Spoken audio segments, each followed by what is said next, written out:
Welcome, orchid growers. Hi, I'm Sophie. Welcome to Sophie Grows. Today we're going to be talking about different types of orchid pots. So here I have a glazed pot with slits. But let's say there was no slits, but it was just the glazed part of the pot. That would be not good for orchids, and the reason for that is there would be no ventilation throughout the pot. There would be a drainage hole, but there would not be ventilation around the pot, and that is a necessity for orchids. But let's say it was like this. It had slits or holes, like it is here. Then this is ideal for orchids of any type, really. So the reason is because of ventilation. If you can see through it, and this is ventilated, as you can see. There are slits, there are shapes, there are designs, but there are still holes in the glazed terracotta. So let's say here I have an unglazed pot. I know this is small, but let's say you had a bigger one, maybe the size of this pot or this pot. This would be ideal for orchids, and you may say, but there's no slits or holes. Well, unglazed terracotta is porous, so that means that air can get through, but we can't see that. So this would be ideal for orchids. This size would be okay for orchid if it was a tiny little plant. So let's say there was an unglazed pot, like this one here, but slits or holes. That would also be ideal, but sometimes it's hard to stay on top of watering because it dries out so quickly.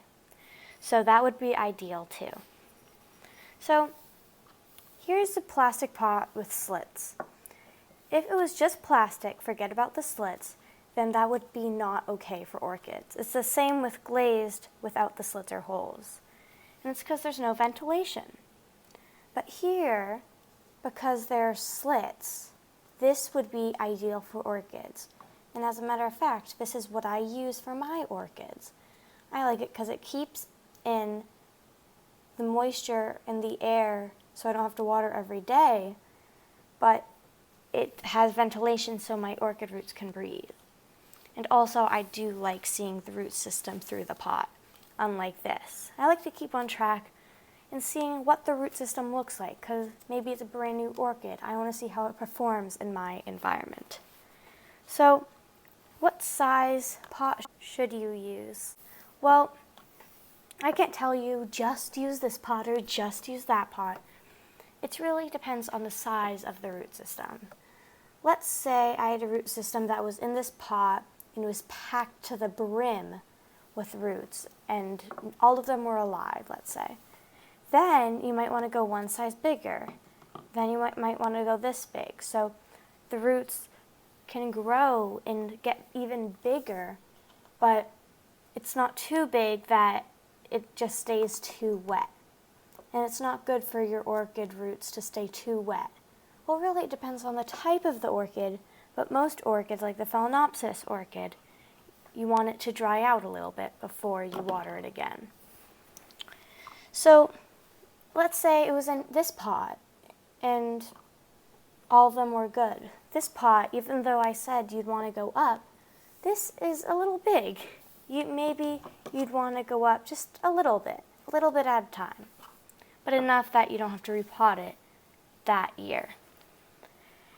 The right size is if the root ball was like that. That is perfect. That'd be a perfect size. Why? Too small. You'd have to water every day. The roots, it's harder for them to grow, and it might not be as happy as if it was a perfect sized pot for that size root system.